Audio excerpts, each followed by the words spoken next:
Chapter 1. Origins of Illusion. The Vedantic concept of Maya and Berkeley's Immaterialism. Long before the mind learned to name the world, before language carved reality into pieces, there was only a silent seeing, a presence without division. In that stillness, nothing was separate, nothing stood apart. Yet, as the first thought arose, soft like a ripple upon a quiet lake, the one appeared as many. What was undivided began to seem divided. What was whole appeared fragmented.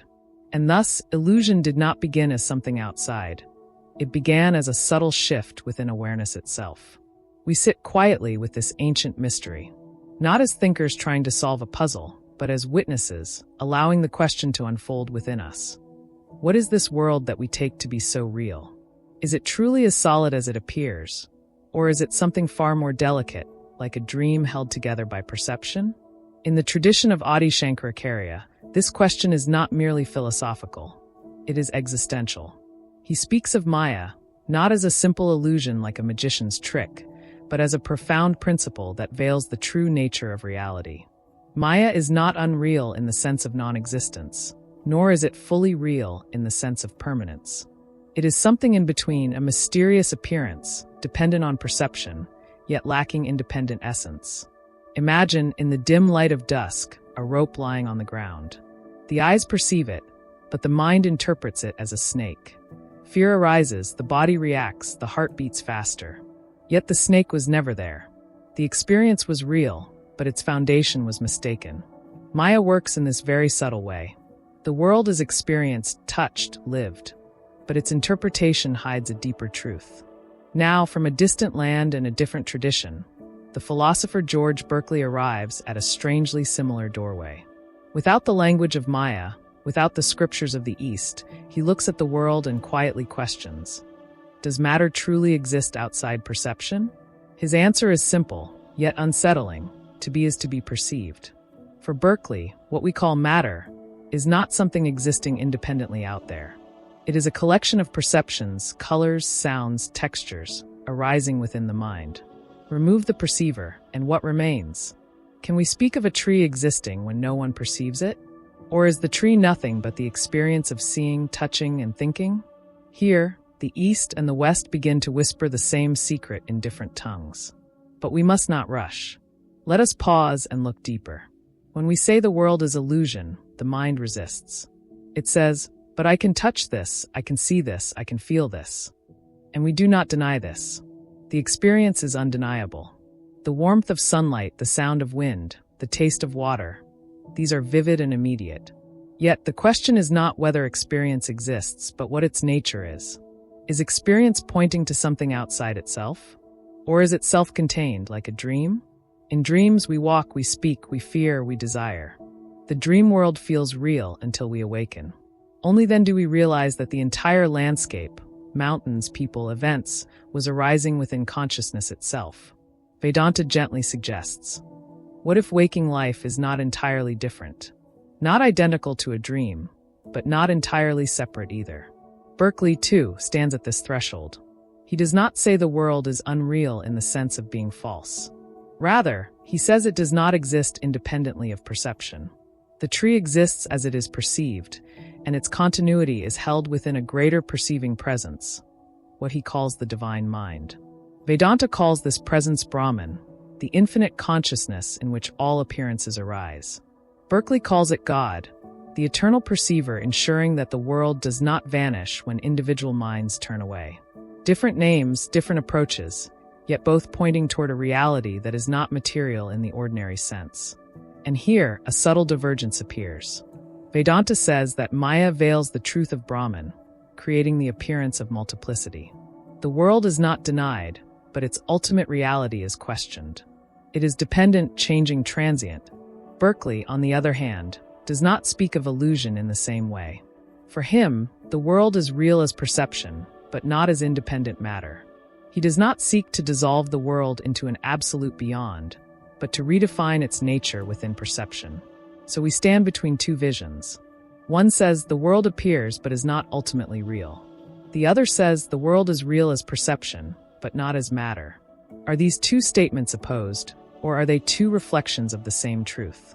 We may sit with this question, not to answer it immediately, but to let it echo within. Consider a simple moment. We hold a cup in our hands. What is this cup?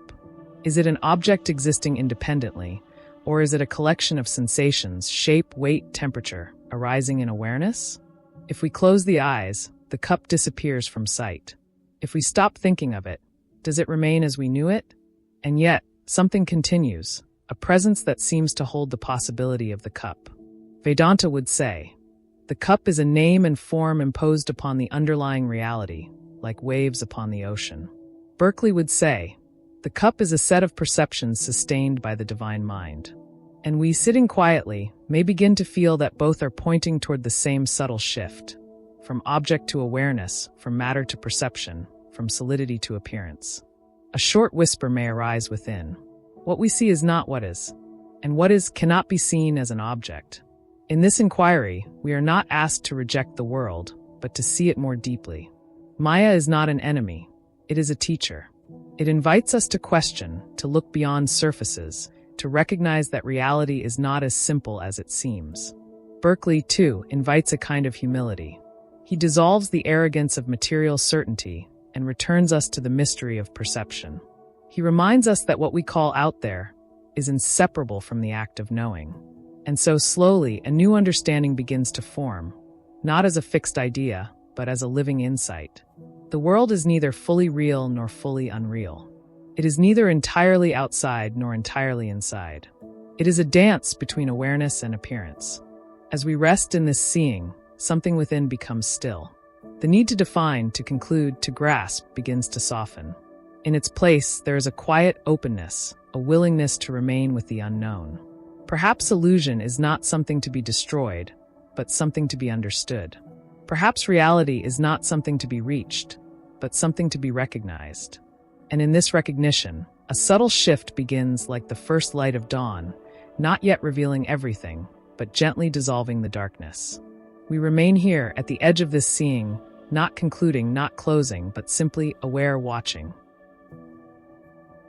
Chapter 2. Perception and Projection. Is the world within or without? There was a moment, subtle and almost unnoticed, when the seer forgot itself and became fascinated by the seen. In that moment, the world appeared outside, as though it stood apart, independent, distant. Yet, if we return gently to our own experience, not through borrowed ideas, but through direct seeing, we may begin to sense a quiet disturbance in this assumption. We sit with a simple question, one that has echoed through both ancient forests and modern halls of thought. Is the world truly outside us, or is it arising within? This question is not to be answered quickly. It is to be lived. When we open our eyes, forms appear, trees, sky, faces, movement. The mind instantly declares, this is outside. But what does outside truly mean? Where is this boundary that separates the inner from the outer?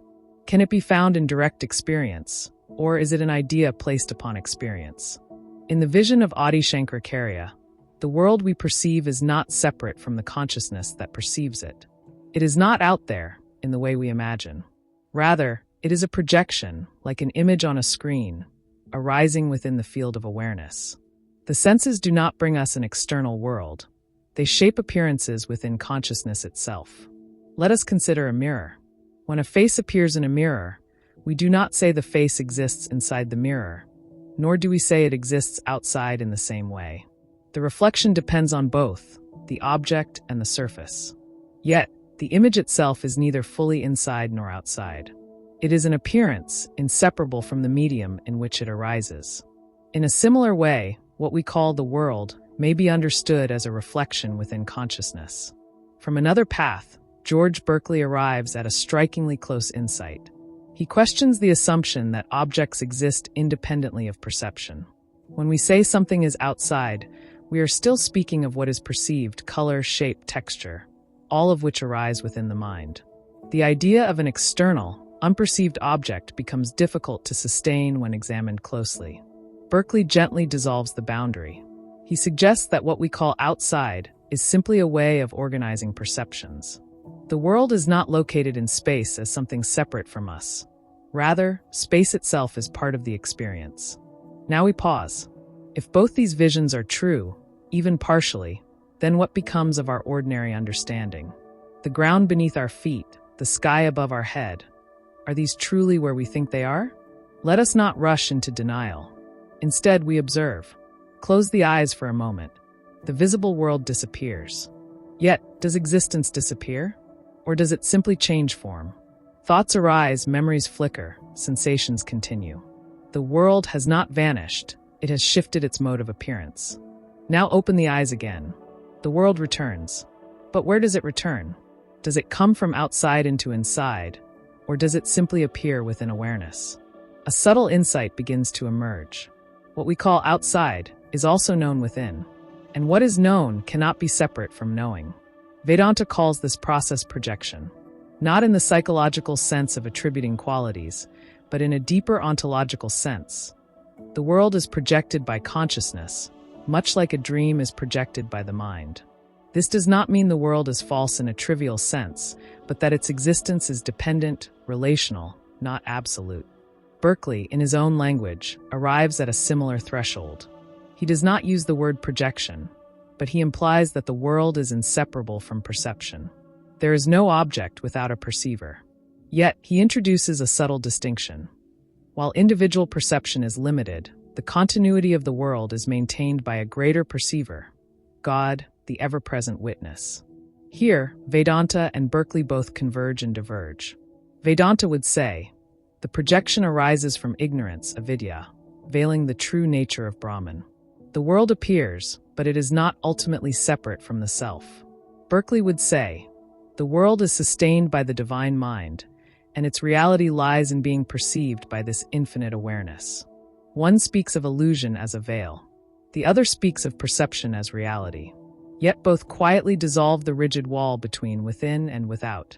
Let us bring this inquiry closer, into the simplicity of daily life. We see a sunset. Colors spread across the sky, orange, red, gold. We feel moved, touched by beauty. Now, where is this beauty located? Is it in the sky or in the perception? If the eyes were different, if the mind were restless, would the same beauty appear? The experience seems to arise in the meeting of observer and observed. It is not entirely in one, nor entirely in the other. And so the boundary begins to blur.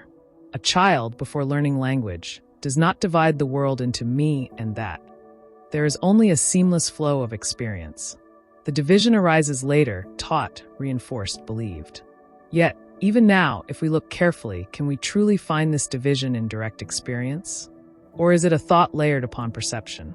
We may begin to sense that the world we see is not simply given. It is shaped, colored, interpreted.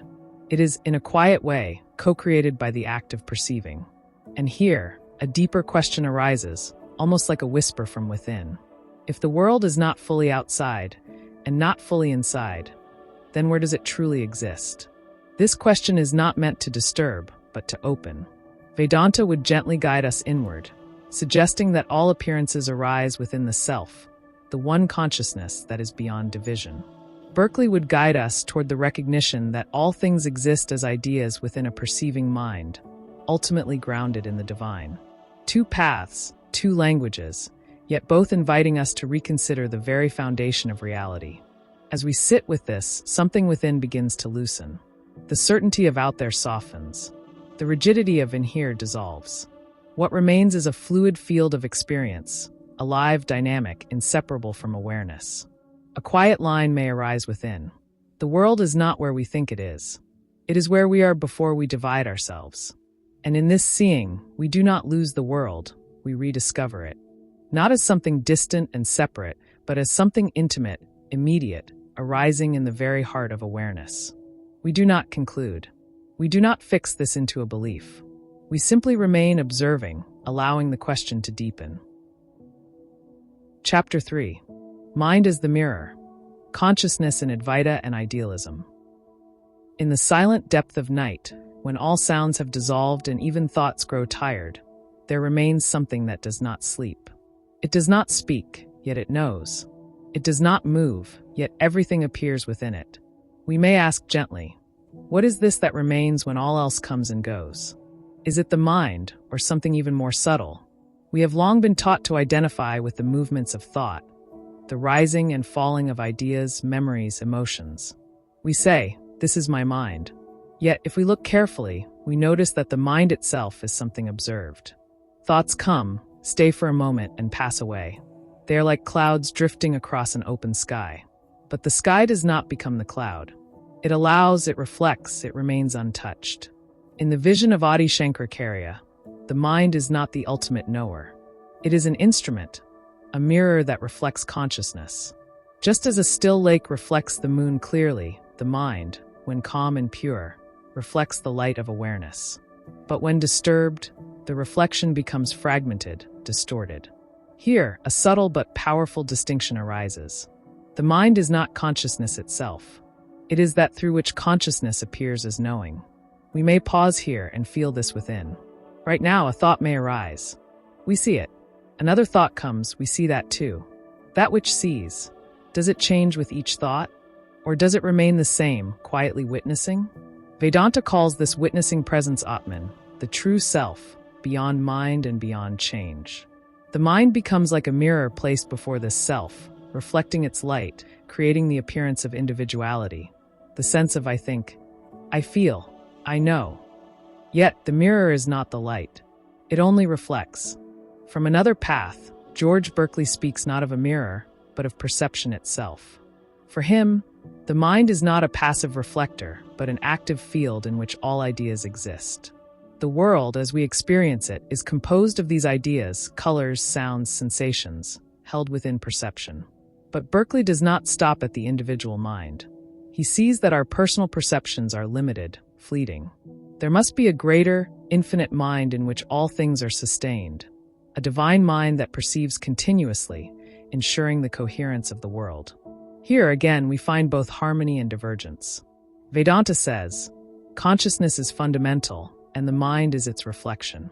Berkeley says, perception is fundamental, and all existence is within mind. One points beyond the mind to a pure, unchanging awareness. The other expands the concept of mind to include all reality.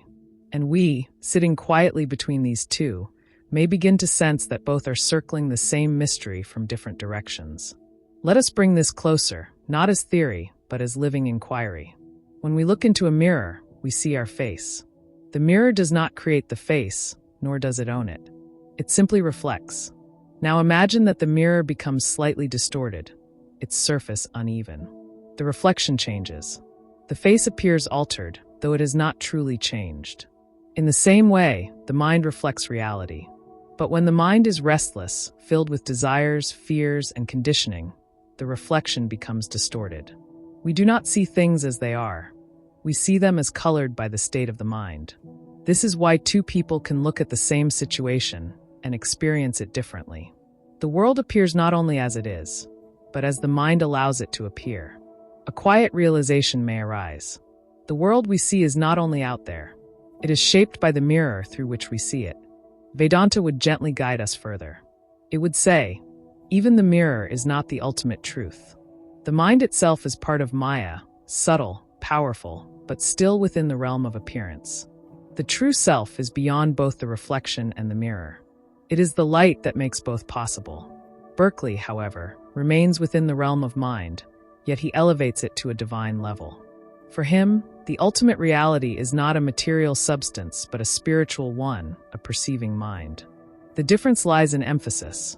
Vedanta transcends the mind, Berkeley sanctifies it. We may now ask inwardly, is consciousness something we have, or something we are? If consciousness were something we have, it could be lost, gained, altered. But in our deepest experience, even when thoughts change, even when perceptions shift, there remains a constant sense of being. This beingness is not created by the mind, it is prior to it. Try to observe this gently. A thought arises, I am thinking. But who knows this thought? Another thought may say, I am confused. Yet confusion is also known. That which knows confusion is not confused. This knowing presence does not come and go.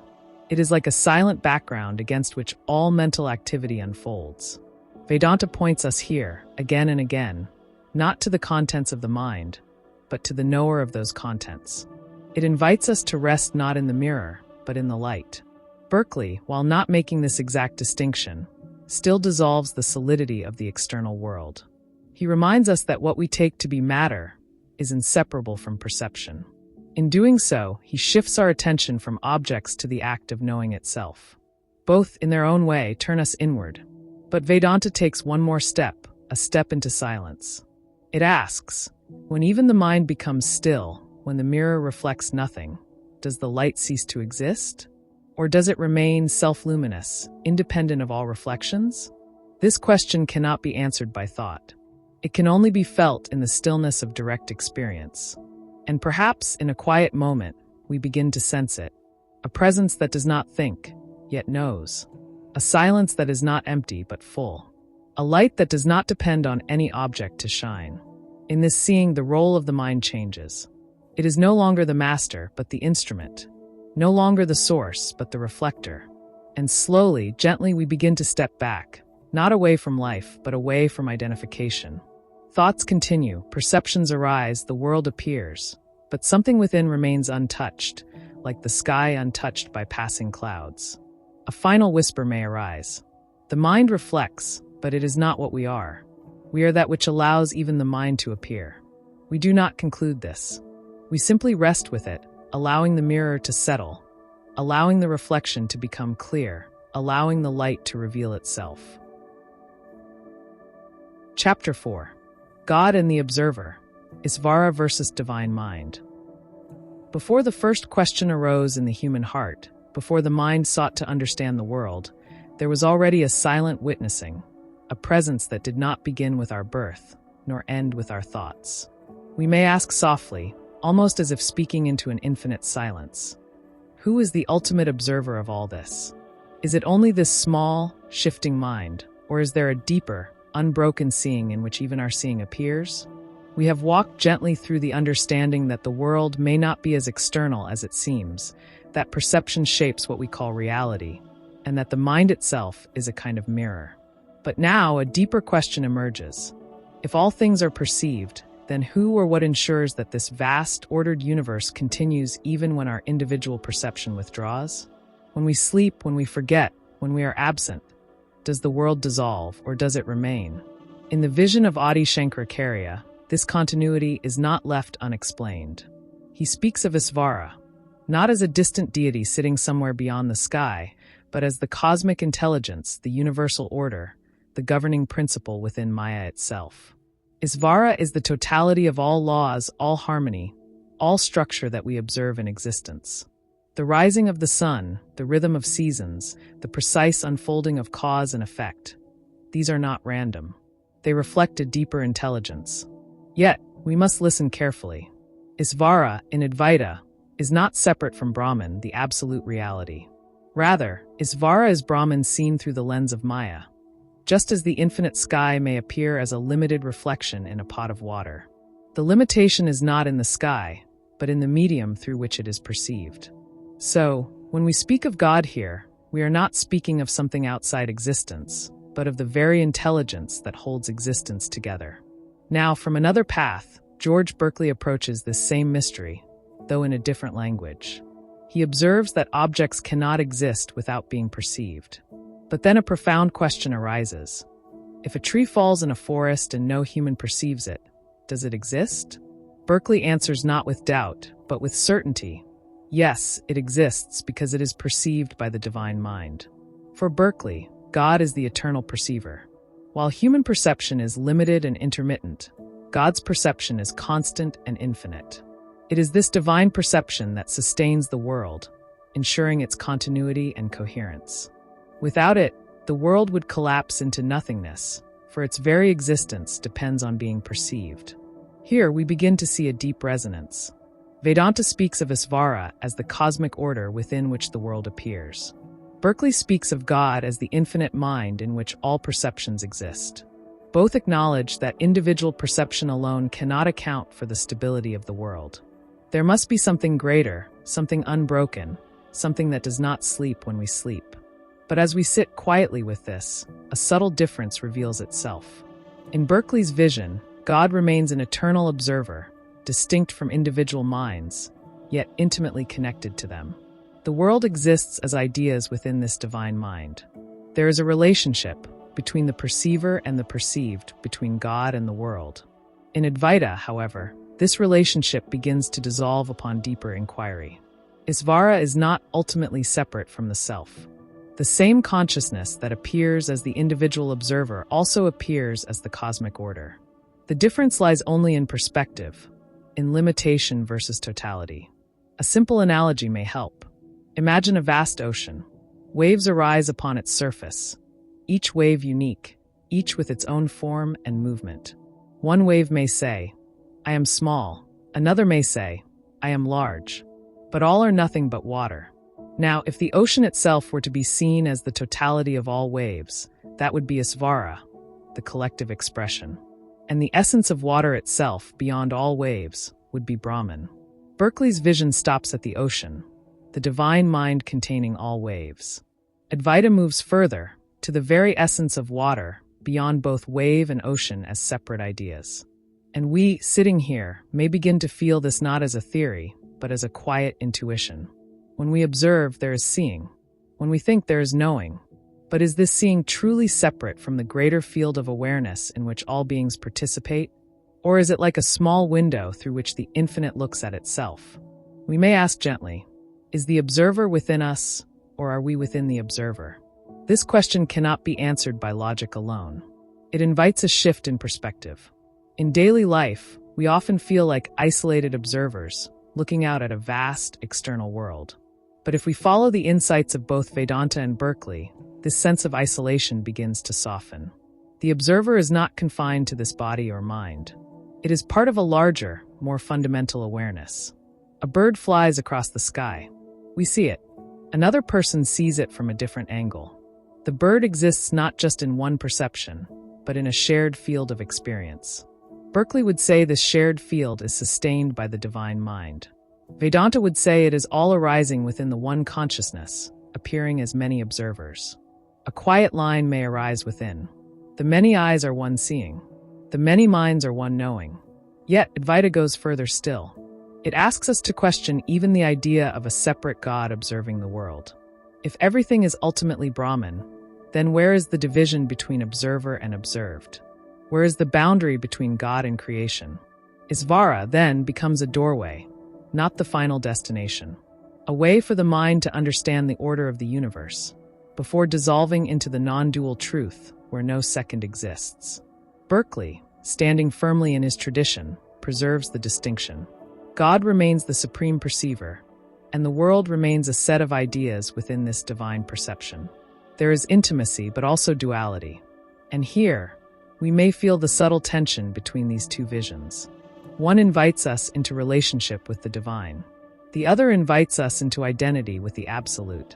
Neither is to be rejected. Both illuminate different aspects of the same mystery. As we sit with this, something within becomes quiet.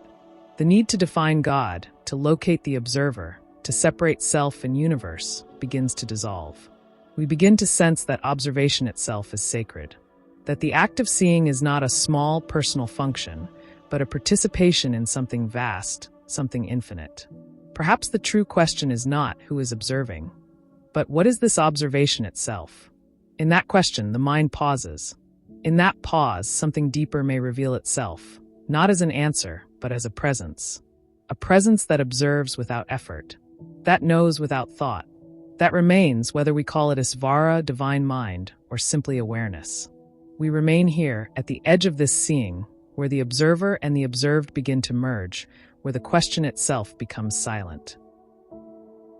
Chapter 5. Matter Unmasked, the reality behind appearances. What is this matter that we trust so completely?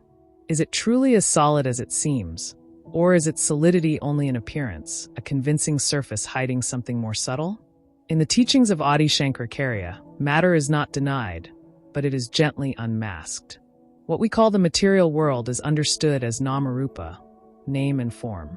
It is an appearance structured by the mind, dependent on perception, and ultimately grounded in a deeper reality that is not material at all. Vedanta does not say the world does not exist. It says, what you think it is not what it truly is. Let us look at something very simple, a clay pot. We see its shape, its boundary, its function. We call it a pot. But what is it really? If we break the pot, what remains? Clay. The form disappears, the name dissolves, but the substance remains. The pot was never truly an independent entity.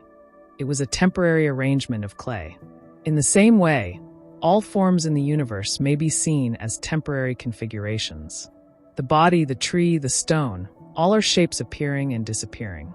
But their essence, their underlying reality, is not these forms. Vedanta invites us to look beyond the form, to the formless. Now, from another path, George Berkeley approaches this same question with a different clarity. He asks, what do we actually perceive when we say something is material? We perceive color, texture, weight, extension. But all these are sensations, experiences within the mind. We never perceive matter itself as something separate from these qualities. If we remove all perception, color, touch, sound, what remains of matter? Berkeley's answer is bold. Nothing that can be known. Matter, as an independent substance existing outside perception, becomes unnecessary. What exists are ideas, perceptions, and the minds that perceive them. And so the solidity we trust begins to soften. Let us sit with this, not as a rejection of the world, but as a deepening of our understanding. We touch a stone. It feels hard. But what is this hardness? It is a sensation in the body, interpreted by the mind. The stone itself, as we know it, is inseparable from this experience. Without perception, can we meaningfully speak of its hardness? A quiet insight may arise. What we call matter is known only through experience, and experience lives within awareness. Vedanta would take this further. It would say that even these experiences are not the ultimate truth. They are appearances within consciousness, shaped by Maya. The underlying reality, Brahman, is beyond all qualities, beyond all forms. It is not something that can be touched or seen, because it is that in which touching and seeing occur. Berkeley, while dissolving matter into perception, still retains the framework of ideas within minds. For him, the world is real as a system of perceptions, sustained by the divine mind. He does not move into a formless absolute beyond perception, but remains within the realm of perceived reality. And here again we see the subtle difference. Vedanta says, matter is an appearance upon the formless reality. Berkeley says, matter is a mistaken concept. Reality is perception itself. One dissolves matter into consciousness. The other dissolves matter into perception. Yet both agree on one essential point. The world is not made of solid, independent substance in the way we ordinarily believe. Now let us turn inward once more. We say, this is my body. It feels solid, real, undeniable. But if we observe closely, the body is known through sensations, pressure, warmth, movement. These sensations change continuously. The body we felt a moment ago is not exactly the same now. Cells change, sensations shift, perceptions fluctuate. And yet, we hold on to an idea of a stable, solid body. Is this stability real, or is it constructed by the mind? A simple example may arise. When we watch a film, we see continuous movement, a flowing story. But in truth, it is a series of still images, moving so quickly that they create the illusion of continuity. The solidity of the world may be similar, a seamless appearance built upon changing, momentary experiences. This does not make the world meaningless. It makes it mysterious. It invites us to look deeper, beyond the surface of things. A tree is no longer just a solid object. It becomes a living appearance within awareness. A body is no longer just a fixed entity. It becomes a dynamic field of sensations. The world is no longer a collection of hard, separate things. It becomes a fluid, interconnected display. And in this seeing, something begins to relax. The rigid grip on "this is real" starts to loosen. Not into confusion, but into openness. We may begin to sense that reality is not something we can hold, define, or fix. It is something that reveals itself when we stop clinging to appearances. A soft line may arise within. Forms appear and disappear. But that in which they appear remains untouched. Vedanta points us to this untouched reality, the formless, infinite Brahman. Berkeley points us to the inseparability of existence and perception. Both, in their own way, invite us to question the solidity of matter and to rediscover the subtlety of existence. And so, we do not reject the world. We see it more clearly. We see that what appears as solid is, in truth, delicate. What appears as separate is, in truth, connected. What appears as matter is, in truth, something far more mysterious. We remain here, not concluding, not finalizing, simply allowing the veil of certainty to thin, allowing the deeper reality to gently shine through. Chapter 6. Knowledge and Ignorance. Avidyā and the Limits of Human Understanding. In the stillness of inquiry, we discover that ignorance is not simply the lack of information. It is something far more subtle, almost invisible. One may read countless books, gather ideas, refine arguments, and yet remain untouched by truth. Why? Because ignorance, in its deepest sense, is not about what is unknown, but about what is misunderstood. In the language of Adi Shankaracharya, this misunderstanding is called avidyā. It is not merely an absence, but a presence, a veil that covers reality and simultaneously projects something else in its place. Like mist over a valley, it does not destroy the landscape. It obscures it, softens it, reshapes it in perception. We may sit with this quietly. When we look at the world, we feel that we understand it. We say, this is this, that is that. But these definitions arise from the mind, shaped by memory, language, conditioning. They give a sense of clarity, yet they may also limit our vision. The mind creates a map and then forgets that it is only a map. Avidyā is this forgetting. It is the taking of the appearance as the ultimate, the relative as the absolute. It is the identification with the limited body-mind personality, while the deeper essence remains unnoticed. Yet, this ignorance is not forced upon us. It is subtle, almost cooperative. We participate in it through habit, through unquestioned assumptions, through the comfort of familiarity. A soft reflection may arise. We do not simply not know. We know wrongly and call it knowing. Now, from another path, George Berkeley approaches the limits of knowledge in a different, yet equally profound way. He questions the very foundation upon which human understanding is built, the belief in an independent material world. For him, much of what we claim to know is based on abstractions that cannot be directly experienced. He observes that we speak of objects existing beyond perception, of matter underlying qualities. But these are ideas constructed by thought, not given in experience. In this sense, human understanding often moves beyond what can be known and enters the realm of assumption. Berkeley does not use the word avidyā, yet he points toward a similar limitation: the tendency of the human mind to create concepts and then treat them as realities. Here, the two visions meet in a quiet recognition.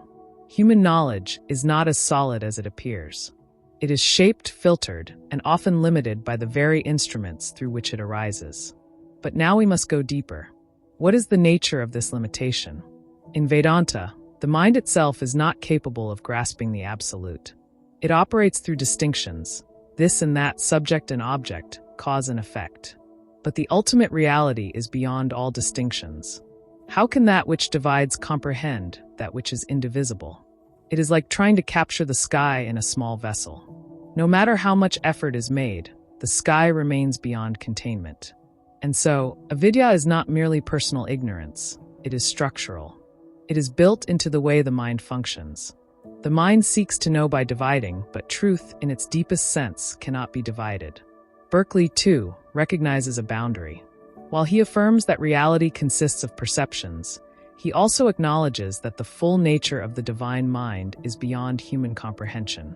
We can know that there is a greater perceiving presence, but we cannot fully grasp its essence. Thus, both paths reveal a humbling truth. There are limits to what the human mind can know. But this is not a cause for despair. It is an invitation to shift from accumulation to inquiry, from certainty to openness. Let us bring this into our own experience. We often feel that knowledge brings control. The more we know, the more secure we feel. But does knowledge truly bring clarity, or does it sometimes create a deeper illusion of certainty? A person may know the names of stars, the laws of physics, the patterns of behavior, and yet remain unaware of the one who knows. The knower is taken for granted, assumed, unexamined. Vedanta gently turns the light inward. It asks, who is the one that knows? Before we seek to understand the world, have we understood the knower?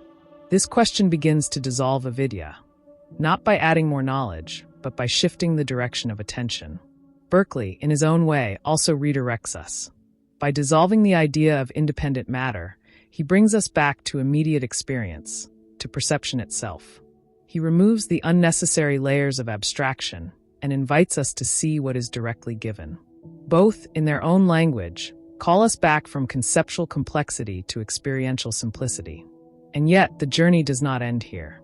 Even as we recognize the limits of knowledge, a deeper possibility opens. If the mind cannot fully grasp reality, then perhaps reality is not something to be grasped. Perhaps it is something to be recognized, not through effort, but through clarity, not through accumulation, but through seeing. A quiet line may emerge. When the false is seen as false, the true does not need to be created. This is the subtle movement beyond ignorance, not the gaining of something new, but the dissolving of what was never true. Avidyā begins to fade, not because we have replaced it with knowledge, but because we have seen through its nature. And in that seeing, something within becomes light, not heavy with concepts, not burdened with certainty, but open, spacious, aware.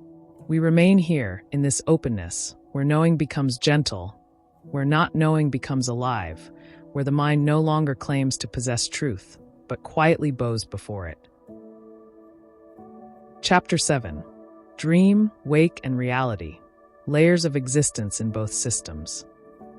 We may ask gently, without haste, what assures us that this waking state is not of a similar nature? Not identical, perhaps, but sharing a deeper resemblance than we usually admit. In the vision of Adi Shankaracharya, existence is not a single, uniform layer. It is understood as a play of states, each appearing real within its own domain, yet not absolute. The waking world feels stable, continuous, governed by laws. The dream world feels fluid, spontaneous, unbound by those same laws. And yet, both are experienced, both are known, both arise and dissolve. What then distinguishes them? Not their content, but their degree of persistence and shared experience. The waking world is collectively experienced, while the dream is private. The waking world appears more stable, while the dream shifts quickly. But stability does not guarantee ultimate reality, it only gives the appearance of it. A subtle insight may arise. That which appears for a long time is not necessarily more real, only more convincing.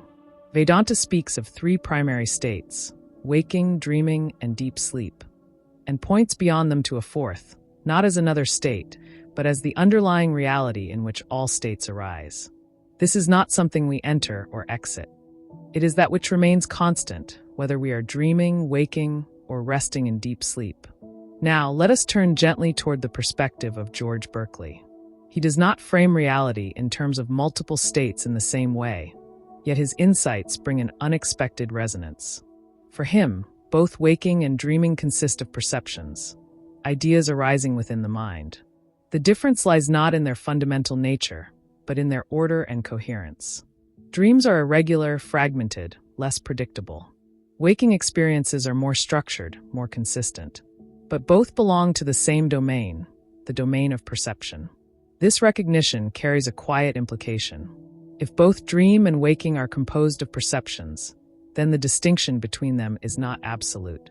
It is relative, based on continuity and shared validation. Yet, Berkeley introduces a grounding element. The waking world, he suggests, is not random because it is sustained by a divine mind. Its order reflects a deeper intelligence. Dreams, by contrast, arise from the individual mind and lack this universal coherence. Thus, he preserves a distinction without denying the similarity. Vedanta, however, gently pushes the inquiry further. It asks, even if the waking world is more ordered, does that make it ultimately real? Or is it like the dream, an appearance within a deeper reality? Let us bring this into direct observation. In a dream, we may run, speak, fear, desire. The body in the dream feels real. The environment feels real. There is no question of its validity while we are within it. Only upon waking do we recognize its nature. Now consider this waking state. We move, speak, think. The body feels real. The environment feels real. But what assures us that this recognition, this certainty, is final? Could there be another awakening, not into another state, but into a deeper clarity? This question is not meant to unsettle, but to open. A quiet line may arise. We do not doubt the dream while dreaming. and we do not question waking while awake. And yet, both are known. This knowing becomes the key. Vedanta directs attention not to the content of the states, but to that which knows them. The dream is known. The waking world is known. Even the absence of experience in deep sleep is later recognized. That which knows all these cannot belong to any one state. It is not waking, not dreaming, not sleeping. It is something prior, something constant. Berkeley, while not articulating this forth in the same manner, still leads us toward the centrality of perception. He dissolves the independent status of matter and places experience at the core. In doing so, he indirectly invites us to examine the continuity of the perceiving principle. But here, a gentle divergence remains. Berkeley affirms the reality of the waking world as a stable, divinely sustained system of perceptions. Vedanta questions even this stability, pointing beyond it to a reality that is not bound by any state. One preserves the structure of experience. The other seeks to transcend it, and we, sitting quietly, may begin to sense both. The world has a rhythm, an order. It is not chaotic like a dream. There is a consistency that cannot be ignored. Yet beneath this consistency, there is also a subtle fluidity, a sense that everything is arising, shifting, passing. The waking world is more like a long, shared dream, structured, sustained, yet still in appearance. This does not reduce its value. It deepens its mystery. We begin to live differently, not dismissing the world, but not clinging to it as absolute. We participate, yet remain aware. We act, yet observe. We feel, yet do not lose ourselves completely. A gentle balance emerges. Consider a person watching a play. If they forget it is a play, they become lost in the story. Every joy and sorrow feels overwhelming. But if they remember, even faintly, that it is a performance, they can still engage, still feel, yet remain free. Vedanta invites this remembrance, not as an escape, but as clarity. Berkeley, too, preserves a sense of order and meaning by grounding the world in the divine mind. He does not reduce life to illusion, but elevates it to a sacred perception. Both, in their own ways, protect us from two extremes: blind belief in material solidity and careless dismissal of experience. And so we arrive at a quiet threshold. We do not deny the waking world. We do not equate it fully with a dream. But we also do not grant it absolute finality. We remain open.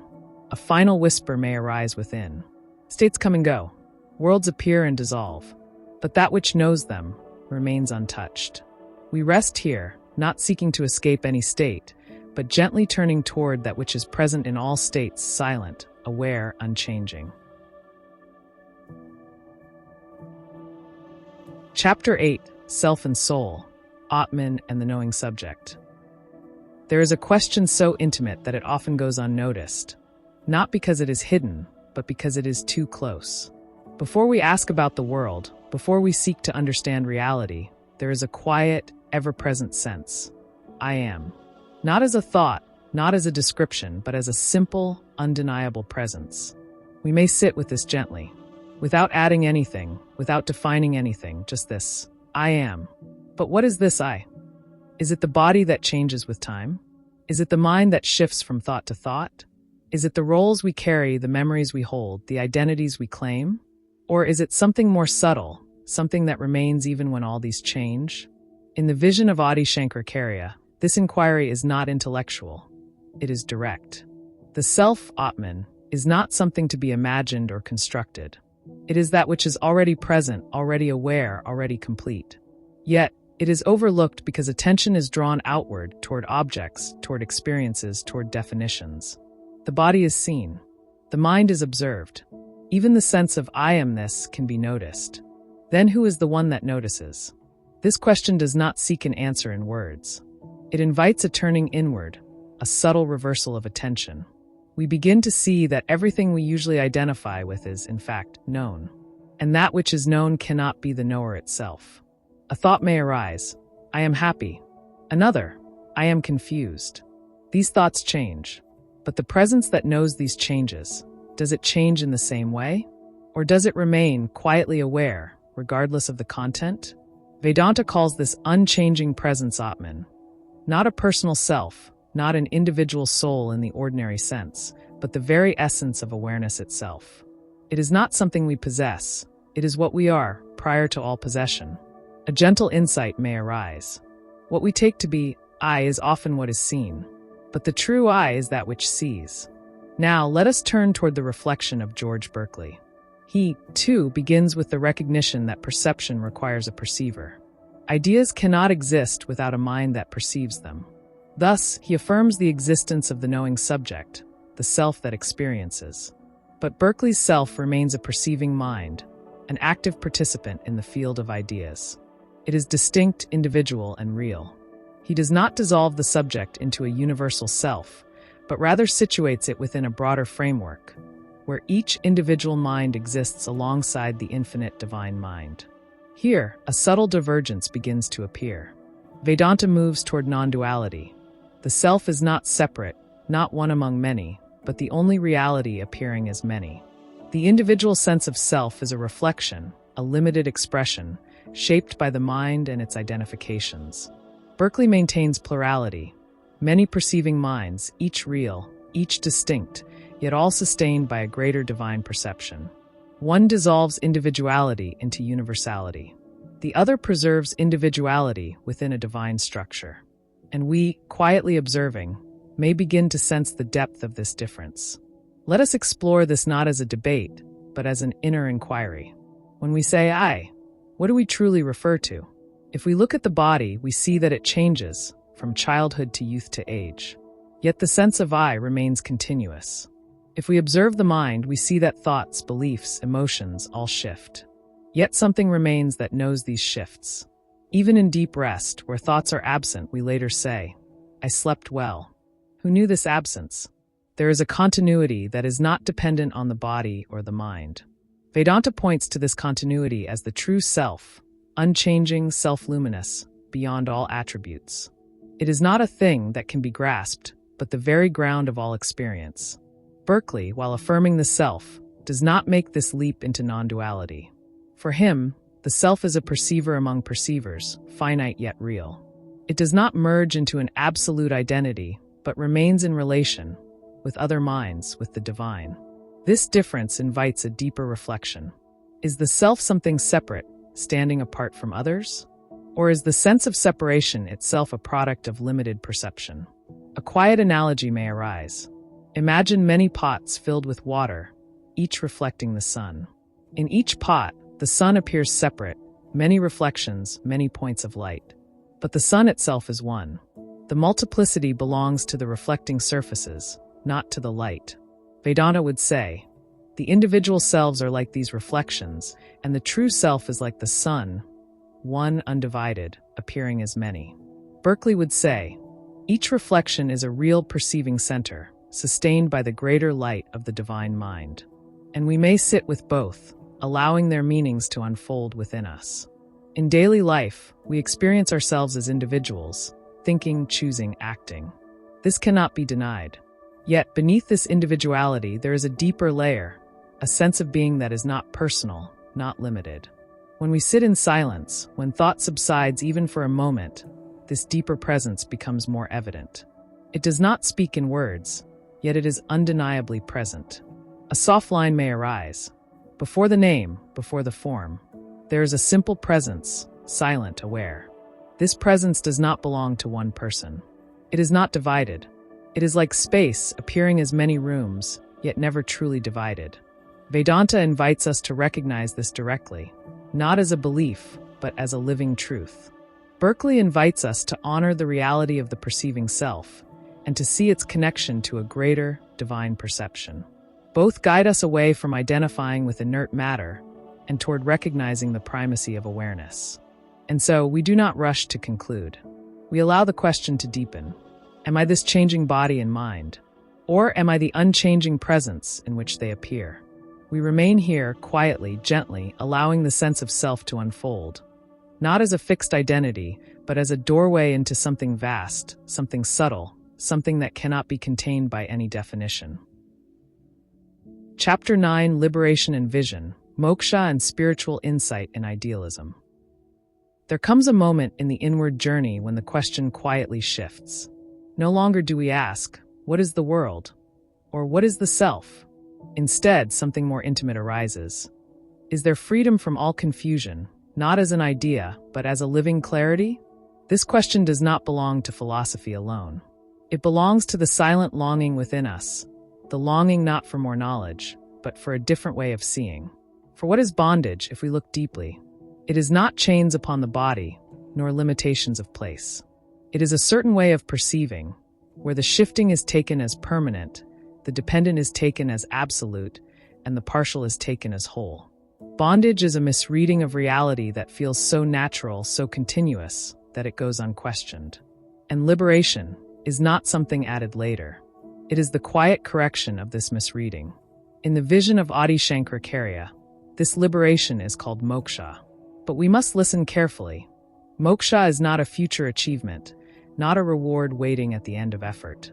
It is not a movement from one place to another. It is the recognition of what has always been true, even when unnoticed. It is like a person searching everywhere for a necklace, only to discover it was resting around their neck all along. The search was real, the effort sincere, but the object was never absent.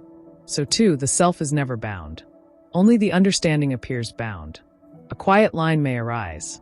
Freedom is not created. It is uncovered when the false falls away. This uncovering is not merely intellectual.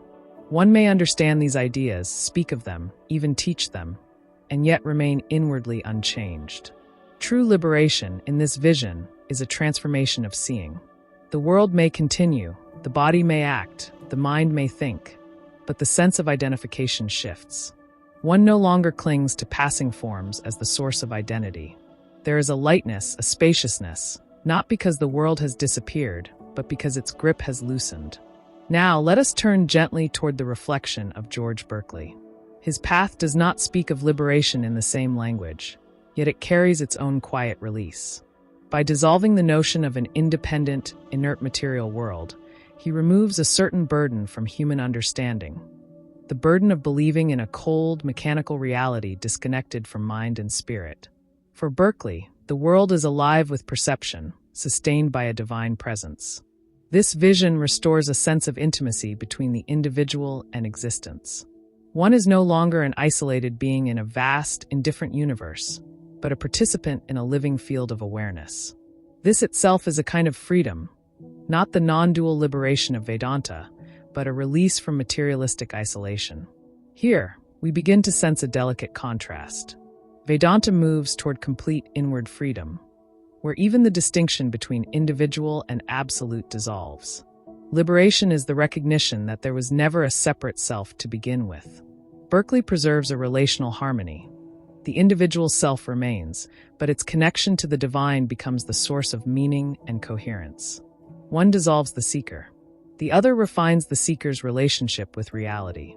And we, quietly reflecting, may feel that both speak to different layers of the human journey. There is a stage where one seeks understanding, to make sense of the world, to feel connected, to overcome doubt. Berkeley's insight offers clarity here, removing unnecessary abstractions and restoring a sense of divine presence. But there is also a deeper stage, where even the seeker begins to question its own foundation, where the question is no longer about the world alone, but about the one who seeks. Here, Vedanta opens a more radical doorway. Let us bring this closer to our own experience. We often imagine freedom as the fulfillment of desires, the removal of obstacles, the achievement of goals. Yet, even when desires are fulfilled, a subtle restlessness remains. New desires arise, new concerns emerge. The movement continues. Is this freedom, or is it a refined form of continuity? Vedanta gently suggests that true freedom is not in changing the content of experience, but in seeing its nature clearly. When the mind no longer clings, when identity is no longer tied to passing conditions, there is a natural ease. Not an escape from life, but a different way of being within it. Berkeley, too, offers a shift in perspective. By recognizing that the world is not a collection of lifeless objects, but a dynamic field of perception sustained by the divine, one's relationship with existence becomes more intimate, more meaningful. The world is no longer something to be dominated or feared, but something to be understood as part of a greater harmony. And yet, a question remains, almost like a quiet echo. Is clarity enough, Or is there something beyond even clarity? Vedanta would respond with silence, pointing beyond all concepts, even the concept of liberation. For in the deepest sense, who is there to be liberated? If the self was never bound, then liberation is only the ending of a misunderstanding. Berkeley would remain within the framework of understanding, affirming the reality of the perceiving self and its connection to the divine. Both offer insight, both open doors. But the final step, if it can be called a step, is not taken by thought. It is a quiet seeing, a recognition that does not belong to the mind, yet illuminates it. A soft whisper may arise within. When the search ends, what remains was always here. We do not grasp this. We do not turn it into a conclusion. We simply allow it to be, like a gentle light that does not demand attention, yet quietly reveals everything.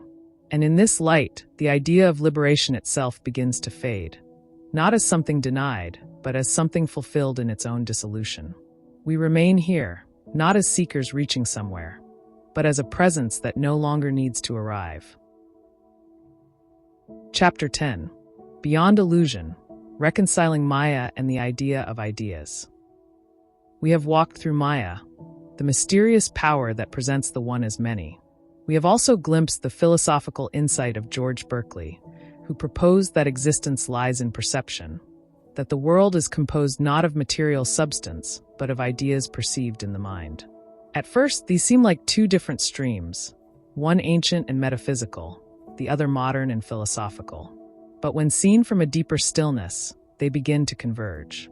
Maya says, what appears is not ultimately real, yet it cannot be dismissed as nothing. It is dependent, shifting, relational. Berkeley says, what appears is real as idea. Its existence is inseparable from perception. So where do they meet? They meet in a quiet realization that what we call world is not a solid, independent structure, but a living field of appearance, an unfolding of perception within awareness. Yet Vedanta moves one step further. It asks, if everything is an idea, then in what do these ideas arise? If the world is perceived, who or what is the ultimate perceiver? Berkeley resolved this by pointing to a divine mind, an eternal perceiver in whom all ideas are sustained. Vedanta, however, dissolves even this distinction. It does not separate the perceiver from the ground of perception. It simply points to pure consciousness, not as a mind, not as an entity, but as the formless reality in which both perceiver and perceived arise. Here, Maya is no longer just illusion. It becomes expression, not a mistake, but a manifestation, not something to escape, but something to understand. Like waves on the ocean, real as movement, yet not separate from the water. The error is not in the appearance itself. The error is in taking the appearance as independent. This is where reconciliation happens. The idea of ideas suggests that reality is mental, perceptual, dependent on being known. Maya suggests that reality is a projection, dependent on ignorance of the underlying unity. When these are seen together, a deeper clarity emerges. Appearance is not denied. Perception is not rejected, but neither is taken as final. They are understood as movements within a deeper stillness. Consider a dream. In the dream, everything exists: space, time, people, emotions. According to Berkeley, these are ideas, and as long as they are perceived, they are real within that frame. Vedanta would agree, but it would gently ask, what is the substance of the dream itself? Not the objects within it, but the very isness of it. When the dream ends, all its contents dissolve. Yet something remains, the awareness that knew the dream. That awareness was not part of the dream, yet without it, no dream could appear. This is the subtle turning point. Reality is not in the objects of perception, nor merely in the act of perception, but in that which makes both possible, without itself becoming an object.